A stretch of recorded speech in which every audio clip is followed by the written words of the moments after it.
showcase nila yung pagiging tao ng mga artista. Kasi di ba yung mga artista parang ang taas-taas na ng tingin natin, masyado ng mataas na between, parang yung mga tao Parang hindi normal na tao. Oo, nagtatanong na yung mga tao na normal ba yung mga yan? Yung nangyayari ba sa buhay natin, nangyayari sa kanila? Yung tayo ba, sila din? Hindi na sila nakaka-relate. So yung mga artista, pag nag-guest dito sa programang to, bumabalik sa pagiging tao, na nare-realize sa mga tao, ay, katulad si Gerald, umuutot din pala si Gerald. Ay, si Piolo, nag-aantay din pala ng sale. Diba? Yung ganun, yung mga lumalabas pala sa bibig namin na pangkaraniwang tao, sinasabi rin itong mga artista to. So lumalapit yung mga artista at yung pangkaraniwang tao sa isa't isa. Pero ikaw ba, minsan ba may nabibitawang kang biro dyan sa show mo na minsan baka na-offend, naiisip mo, ay baka nasaktan ko or aware ako na posibleng mangyari yun. Pero hindi ko sinasadya. Yung mga guests din naman, pag tumungtong sila dun sa show, alam nilang harutan to. Open sila. Kaya kahit yung staff sinasabi ko, pag in-invite yung guest, ilatag nyo sa kanila lahat ganito ha, para wala tayong biglaan. Gusto nila, gusto nila makipagharutan. Kaya nga yung mga artista sa show na to, hindi nakangawit. Yung hindi sila nagpapaka-artista na artista tayo, yung ang sasabihin lang natin yung tama, ang sasabihin lang natin yung gusto ng tao. Hindi. Pag nandun sila, tao tayo. Kung ano yung gusto natin, yun ang mangyayari. Vice, do you still give credit sa nagawa ng Showtime para sa'yo at ngayon? Oo, lahat to nagsimula sa show. And you're not gonna leave the show? Hindi ko kayang iwanan siya. Hindi ko kayang, unang-una si Ann Curtis, hindi ko kayang iwanan. kaibigan mo talaga. Oo, hindi ko kayang gumising sa isang araw na alam ko, hindi ko na makikita yung kabaliwan ni Ann Curtis. Oo, hindi ko kaya. Dalawang linggo siya mawawala.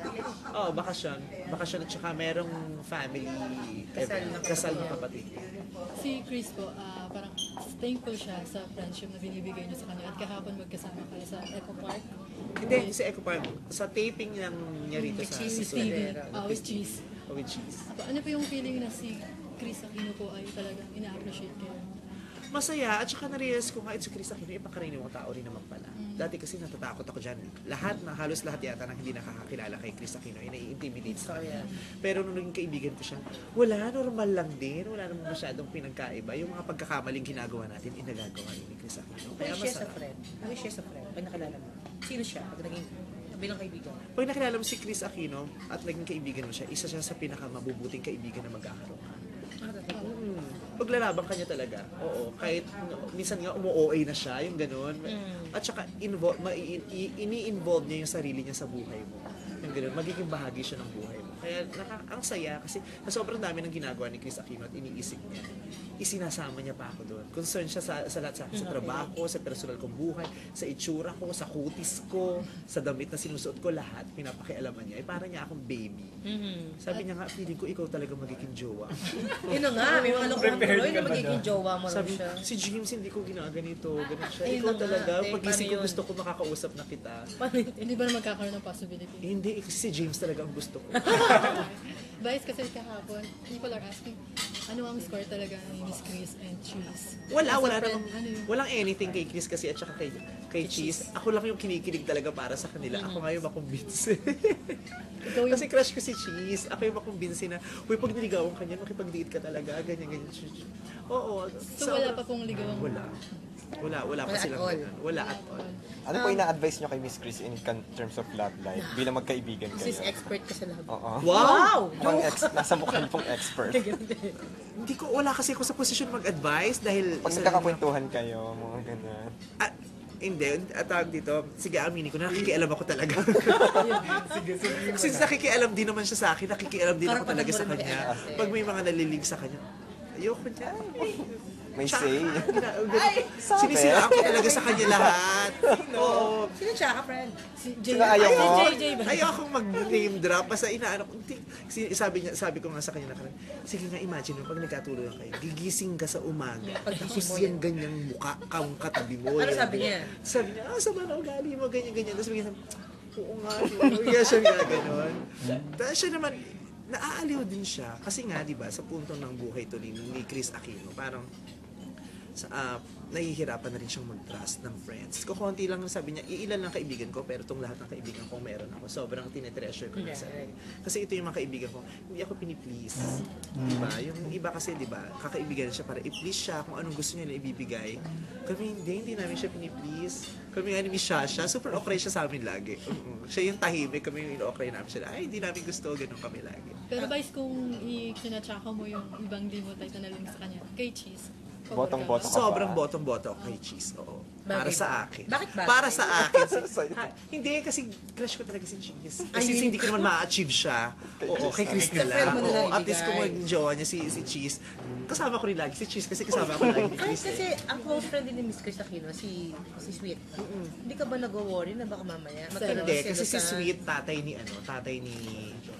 ni Josh. Okay. Oo. Ako, Tatay ni James? jowa ni Cheese. Pero how's the experience kahapon po with Cheese? And Masaya, sabi ko nga. Sabi ko may nararamdaman ako talagang Something? may nararamdaman akong connection sa inyong dalawang. May spark, may electricity. Gusto ko talaga kami yung mga nasa harapan, nagtitilian kami. Kaya kami nila One Society. Sabi ko, para tayo mga timang tayo na unang kinikilig. Okay. O tapos si Chris, dahil alam niya kinikilig kami, hindi niya tuloy makausap si Cheese. Tapos niloloko ko siya. Hindi ka kumikibo. Sabi ko, saksakan ka ng daldal. Ba't hindi mo machika si Cheese? Sabi ko, feel mo si Cheese, Conscious no? tuloy, friend. Tapos sabi niya, no! Ganyan siya na ganyan. Bet mo, Day. Talagang, pinipilit ko talaga sa kanyang magustuhan niya si Cheese. Pero, in denial pa rin siya. in denial. So pag in denial, alam mong meron sa loob pero hindi lang mailabas. Hindi ko alam, basta ipipilit ko pa. Malay natin, di ba? Ipipilit. Bakit po kaya sa tingin nyo ayaw aminin ni Miss Chris? Or Hindi, feeling ko wala pa naman rin talaga. Wala pa. Oo, mapilit lang talaga ako. Pero Vice, sa lahat meron ka ng movie, TV show, concert. Ano pa ba ang hindi mo nagagawa na gusto mo pang gawin? sige na. Wala, hindi ko rin kasi pinaplano talaga ang buhay ko na sa ganitong edad, kailangan may ganito ako, sa ganitong petsa, wala. Pero kahit one thing na gusto mo. Honestly, wala akong ideya kung ano pa yung gusto ko. Kasi kung anong meron ako ngayon, parang bongga na sa akin. Sabi ko nga kay Lord, salamat na kung anong nahihiya na nga ako sa yung humiling. Kung anong meron, ini-enjoy ko na. Kung may paparating, di go pa rin. Kung wala, okay pa rin. Ang dami pa nitong ang dami ko pang naipon eh. Yung ibang ang blessings na binigay niya sa akin, hindi ko pa masyadong na-enjoy, hindi ko pa masyadong nagagamit. Sa sobrang patong-patong na. Wala, okay na ako.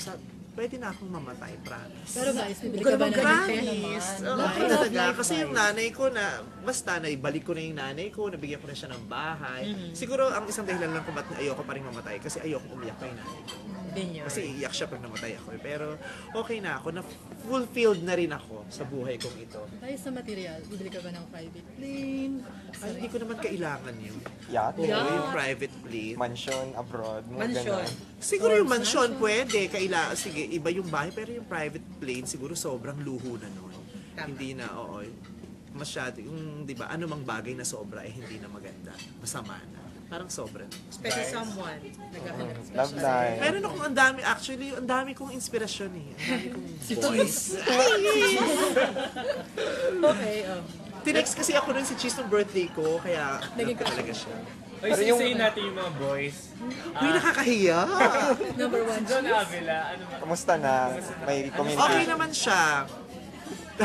Sex pa rin ba? Magkasama Nagkita? kami lagi, nag-usap kami lagi. Iba si John Avila. Forever love ko na si John Avila. Kian Cipriano. Hindi kami masyadong nakikita kami lately. Ang busy kasi noon eh.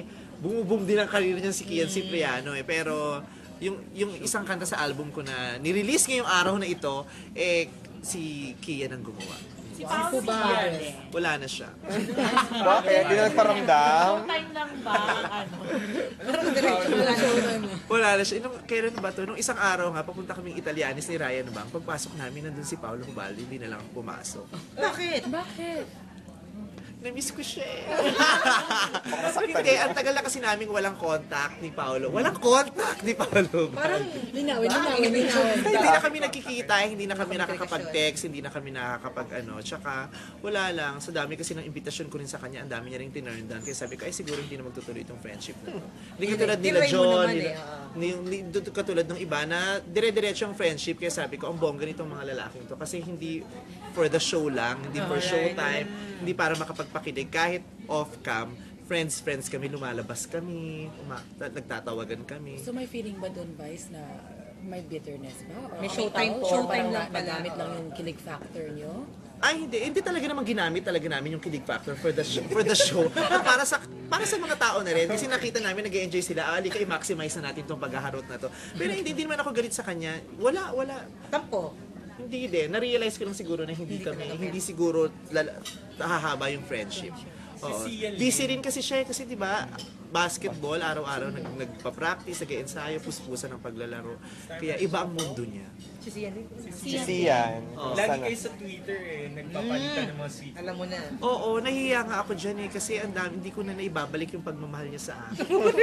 Siya Si pa. Andrew Wolf. Barkada din. Sila nga yun, si Sian, si Kian, si Andrew, si John. Sila talaga yung hindi naputol yung yung Komunikasyon. Oo, komunikasyon. Yung arte namin sa Showtime, idinire-diretso namin kahit sa totoong buhay. Yung gano'n, alika lumabas tayo, ganyan namimiss na kita, ganyan. Alika be, labas tayo, i-date kita. Uy, fairness Oo. Tapos ganun pa rin ang mga tawag nila sa akin. Si John Be, si Sian Han, si Kian Sweet Corn. Tapos pag kunyari si Kian hinaharot ako sa Twitter, magagalit si Sian. Aawayin niya si Kian. Hindi talaga siya papayag. Yung ganun. Hindi mo rin naman sila blame. Paano mo hinahandle yun, Vice, na ang dami mong hot friend? Yung pagdodraw ng line na Pinapagupit ko lang yung hair ko kasi pahaba siya ng pahaba. Hindi, yung parang... Kaya ngayon mga Oo, bakla, inaaway ako. Kapal ang mukha mo, lahat na lang ng gusto namin, sa'yo kumuklose, lahat ng ang laya-laya mong nakakasama sila, nakakadate sila. Iba talaga when it rains, it pours. Pero Vice, hindi ka na-develop sa kanya. Oo. Nadi-develop din. Hindi na nahiya. Ang plastic ko, pag sinabi kong hindi ako na-emote, at some point na-emote din ako. Talaga? Oo, at some point. At in-encourage din naman nilang ma-emote ako sa kanila. Oo, yung inaalaw lang nila, dead mo lang sila, okay lang sa kanilang ma-emote ako sa kanila. But any plans of having like a serious relationship and settling down? Serious kami. Ano ba yung settling down, yung marriage? Or Hindi ko kinoconsider yun eh. Parang a solo partner? Siyempre yung lifetime partner, siyempre lahat naman ng tao gustong, siyempre habang tumatanda ka, gusto mo magkaroon ng lifetime partner. Itong mga lalaki nga to, nararamdaman ko na kahit tumanda na ako, kaibigan ko pa rin. Oh, lalo na si John Avila, sobra talaga siyang yung into me. Oo, iba yung bonding namin, yung kahit sa BBM lang, mag-post lang ako ng status na sad face, tatawag na siya. Talaga? Anong problema? Bakit sad face? Anong nangyari? Wow. Oo. Concern Concerned talaga siya. Marami siyang, kaya naramdaman ko sa bongga talaga itong lalaki. Hindi showbiz. Meron ba sa kanila na hanggang ngayon umaasa ka pa rin na baka posible? Silang apat. Diyos ko, kahit sino dyan sa apat na yun, Pwede. kahit nga lukuhin ako niyang mga yun, okay lang. Oo, sabi ko, alam mo, itong mga kaibigan kong lalaking na to, itong apat na sabi, isa dyan manghingi ng kotse sa akin, baka bigyan ko.